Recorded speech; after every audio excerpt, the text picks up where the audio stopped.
There's a lot of physics involved in a sport called American football. One of the physics involved is the vectors. The moment the football leaves Earth's hand, it has velocity, both the direction and the speed. On average, a football quarterback can throw between 45 to 50 miles per hour. It is possible to represent the ball's velocity vector with an arrow. While this vector is easy to draw for a pass from a stationary quarterback, rarely there is a quarterback have the luxury of just standing and drawing. Oftentimes he gets flushed out of the pocket, creating a whole new vector, his own velocity vector. It is possible to add these two vectors to find a third vector, the actual velocity the ball needs to reach the receiver. Vector is a quantity that has both magnitude and direction. It is typically represented by an arrow whose direction is the same as that of the quantity and whose length is proportional to the quantity's magnitude. Although a vector has magnitude and direction, it does not have position.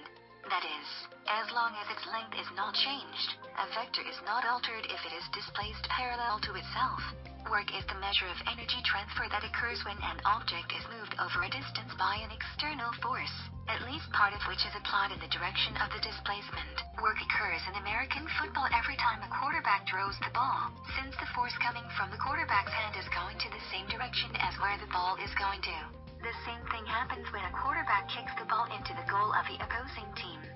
If the force is constant, work may be computed by multiplying the length of the path by the component of the force acting along the path. Work done on a body is accomplished not only by displacement of the body as a whole from one place to another, but also, for example, by compressing a gas or by rotating a shaft.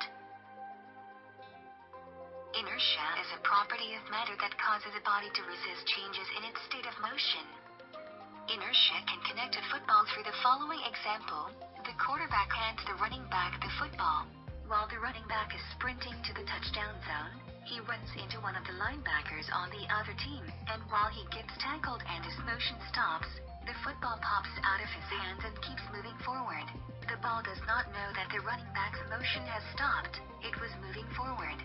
So when the running back suddenly stops, inertia continues to move the football forward. Force is any action that tends to maintain or alter the motion of a body or to distort it. Force of gravity applies to football when the football is thrown or kicked, when a player jumps in the air to avoid a tackle or catch a ball, and is constantly being applied. It's what keeps the players on the ground and makes the football come back down to the ground after it is thrown or kicked. Normal force is the force that acts on an object perpendicular to the surface it is resting on. For football, this applies to all players on the field. Normal force will always cancel out the force of gravity, since the only surface is the ground, and the ground will never be inclined in football. Applied force is the force that players act on the football by throwing or kicking it, as well as on each other when they tackle or bump into each other.